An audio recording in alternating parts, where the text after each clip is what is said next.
In today's tutorial, I'm going to show you how to resolve if the VLC Media Player is not playing audio or it's not playing sound on your device. So this should hopefully be a pretty straightforward process, guys. And without further ado, let's go ahead and jump straight into it. So all I have to do is select the Tools tab up at the top, and then you want to go down and select Preferences. Select the Audio button up at the top here, and make sure Enable Audio is checkmarked there. And then if you go underneath Output and Output Module, click the drop down and make sure Automatic is selected here. And then once you've done that, you may want to also go back into here if you're still having a problem and then reset your preferences at the bottom.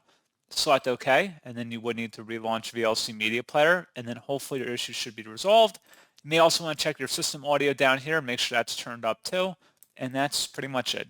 So as always, thank you guys for watching this brief tutorial. I do hope that was able to help you out, and I do look forward to catching you all in the next tutorial. Goodbye.